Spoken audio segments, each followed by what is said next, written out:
America ने Iran के 3 nuclear sites पर हमला किया, लेकिन चर्चा बम की नहीं उस विमान की हो रही है जो रेडार को दिखा ही नहीं। और वो विमान है B-2 स्पिरिट स्टेल्थ बॉम्बर, एक ऐसा जहाज जो रेडार की सिग्नल में आता ही नहीं। इसने गिराया 13,000 किलो का मैसिव ऑर्डिनेंस पेंट्रेटर जो जमीन के 60 मीटर नीचे जाकर ब्लास्ट करता है। इसने हाल ही में ईरान के 3 न्यूक्लियर ठिकानों पर अटैक किया, फोर्डो, नतांज एंड इस्फहान। पर चौंकाने वाली बात यह थी कि ईरान को पता ही नहीं चला कि हमला कब हुआ और किसने किया।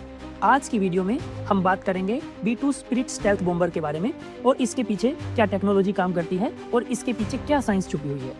ये वही विमान है जो 2001 में अमेरिका ने अफगानिस्तान पर इस्तेमाल किया था। तब इसने एक रिकॉर्ड बनाया था, लगातार 44 घंटे बिना रुके उड़ान भरने का। अमेरिका से अफगानिस्तान गया, बम गिराए और वापस भी आया। अब सवाल उठता है, ऐसा क्या है इस विमान में जो इसे रेडार पकड़ ही नहीं पाता। रेडार बेसिकली इलेक्ट्रोमैग्नेटिक वेव्स भेजते हैं जो कि किसी ऑब्जेक्ट से टकरा के और देन फाइनली वो रिसीवर एंड पे रिसीव होती हैं। B-2 का फ्लाइंग विंग डिजाइन और एंगल सरफेसेस रेडार वेव्स को अलग अलग डायरेक्शंस में स्कैटर कर देती हैं, जिससे रेडार को रिफ्लेक्टेड सिग्नल नहीं मिलता। इसे कहते हैं रेडार क्रॉस सेक्शन मिनिमाइजेशन। इसके अलावा B-2 की जो बाहरी सतह है उसके ऊपर एक स्पेशल तरह की रेडार एब्जॉर्बिंग कोटिंग लगाई जाती है जो कि रेडार वेव्स को एब्जॉर्ब करके हीट एनर्जी में कन्वर्ट कर देती है। ये स्पेशली कंपोजिट मटेरियल्स की बनी हुई होती है। इसका स्ट्रक्चर ट्रेडिशनल मेटल से नहीं बल्कि carbon fibre, reinforce plastic composite और रेडार ट्रांसपेरेंट मटेरियल से बना होता है। इससे इसका वेट भी कम हो जाता है और स्टेल्थ भी बढ़ जाती है। इसके अलावा इसका इंजन से जो हीट निकलती है वो बेसिकली आईआर सेंसर से प्रोब की जा सकती है। तो उसके लिए B-2 के इंजन को इस तरह से डिजाइन किया गया है कि एग्जॉस्ट गैसेस को मिक्स करके ठंडा किया जाता है, जिससे वो आईआर सेंसर नहीं पकड़ पाते हैं। मतलब ये ना तो रेडार की पकड़ में आता है, ना आईआर सेंसर्स और ना ही साउंड वेव्स, किसी भी रूप से पकड़ा नहीं जा सकता। इसी टेक्नोलॉजी को कहते हैं LO टेक्नोलॉजी या लो ऑब्जर्वेबिलिटी टेक्नोलॉजी। अब आते हैं इसके आंकड़ों पर। ये वो स्पेक्स हैं जो आपको चौंका देंगे। इसकी लंबाई है 69 फीट, चौड़ाई इसकी है 172 फीट और ऊंचाई मात्र 17 फीट। पेलोड कैपेसिटी है इसकी 20 टन, यानी ये करीब 18,000 किलो तक बम ले जाने की ताकत रखता है। सीलिंग यानी अधिकतम ऊंचाई 50,000 फीट तक ये उड़ सकता है और अगर इसे हवा में रिफ्यूल कर दिया जाए तो ये एक बार में 18,000 किलोमीटर तक की दूरी तय कर सकता है। यानी अमेरिका से उड़कर अफगानिस्तान या ईरान आना और फिर वापसी बिना जमीन पर उतरे। इसे उड़ाते हैं 2 पायलट और इसमें न्यूक्लियर से लेकर कन्वेंशनल सभी तरह के हथियार ले जाए जा सकते हैं। इतना ही नहीं, B-2 अकेला ऐसा एयरक्राफ्ट है जो GBU-57 जैसे मैसिव ऑर्डिनेंस पेंट्रेटर को ले जा सकता है। ये बम 13,000 किलो का होता है और जमीन के 60 मीटर नीचे तक ब्लास्ट करता है। ईरान के फोर्डो जैसे न्यूक्लियर ठिकानों पर जमीन से 300 फीट नीचे बन रहे थे और B-2 ही एकमात्र ऐसा विमान है जो इतने गहरे लक्ष्य को भी हिट कर सकता है।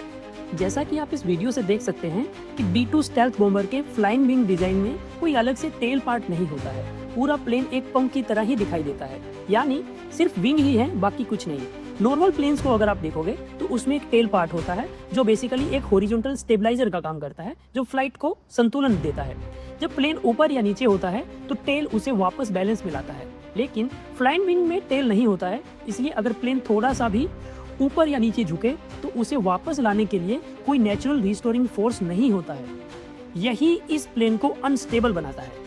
तो छोटा सा डिस्टर्बेंस भी बड़ा हो सकता है ऐसे प्लेन्स में, अनलेस कोई तेज करेक्टिव एक्शन ना लिया जाए।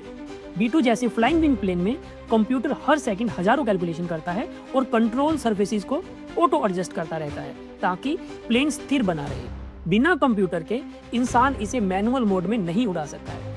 फ्लाइंग विंग डिजाइन ज्यादा स्टेल्थी, फ्यूल एफिशिएंट और कम ड्रैग वाला होता है, जिससे ये दुश्मन की पकड़ से बच जाता है। हालांकि ये प्रॉपर्टी इसे इनहेरेंटली अनस्टेबल जरूर बनाती है, लेकिन आधुनिक fly by wire computer system इसे संतुलन प्रोवाइड करता है। इसकी स्पीड हाई सबसोनिक है, यानी ये आवाज की गति से थोड़ा धीमा चलता है और यही इसे रेडार से बचाता भी है। अब बात करते हैं, अगर कोई देश अरबों डॉलर कैश में लेकर अमेरिका के पास जाए और कहे हमें B-2 बॉम्बर बेच दो, तो अमेरिका का क्या जवाब होगा? अमेरिका का जवाब होगा नो, क्योंकि ये सिर्फ एक प्लेन नहीं है, ये उड़ती हुई न्यूक्लियर पावर है जिसकी कीमत है $2 बिलियन, यानी 16,000 करोड़ रुपए से भी ज्यादा। ये इतना महंगा है कि इसे खरीदना तो दूर, उड़ाना भी दुनिया के 90% देशों के बस की बात नहीं है। इसकी स्टेल्थ कोटिंग और डिजाइन पूरी तरह से सीक्रेट है। यह टेक्नोलॉजी अमेरिका ने आज तक किसी से भी साझा नहीं की है और अमेरिकी कानून कहते हैं ऐसा हथियार बेचा नहीं जा सकता, चाहे कोई कितनी भी कीमत दे दे। अब बात करते हैं B2 स्टेल्थ प्लेन बनाने वाली कंपनियों की। इसका सिस्टम डिजाइन और ओवरऑल इंटीग्रेशन किया गया है अमेरिका की प्रमुख डिफेंस कंपनी नॉर्थरोप ग्रुमेन द्वारा। लेकिन सिर्फ यही कंपनी ही नहीं है, इसमें Boeing military airplanes corporation, Hughes radar system group और General Electric aircraft engine group भी शामिल है। बोइंग ने बेसिकली एयरफ्रेम डायनेमिक्स और स्ट्रक्चर में योगदान दिया, ह्यूजिस ने रेडार एब्जॉर्प्शन और सेंसर्स की जिम्मेदारी संभाली और जनरल इलेक्ट्रिक ने इसके अत्याधुनिक जेट इंजन तैयार किए। तो कहने का मतलब ये है कि ये कोई एक कंपनी का प्रोजेक्ट नहीं है, बल्कि इसमें अमेरिका की डिफेंस इकोसिस्टम की एक बहुत बड़ी कोलैबोरेटिव इंजीनियरिंग है। अब सवाल उठता है, भारत के पास ऐसा विमान क्यों नहीं है? तो जवाब ये है कि स्टेल्थ बॉम्बर बनाना सिर्फ एक एयरफ्रेम का काम नहीं है। इसके लिए जरूरी है advance material science, radar physics की mastery and high temperature composite materials, electromagnetic shielding और डिकेड्स का शोध और निवेश। भारत ने तेजस और अब AMC जैसे जेट फाइटर तो बना लिए हैं, लेकिन B2 जैसी कैपेबिलिटी तक पहुंचने के लिए हमें अभी भी कई सालों की रिसर्च, टेक्नोलॉजी ट्रांसफर और निवेश करने की ज़रूरत है। ये था IITN ज्ञान 2.0 का आज का वीडियो, और अगर आपको वीडियो अच्छा लगा हो तो चैनल को लाइक, कमेंट और सब्सक्राइब जरूर करिए।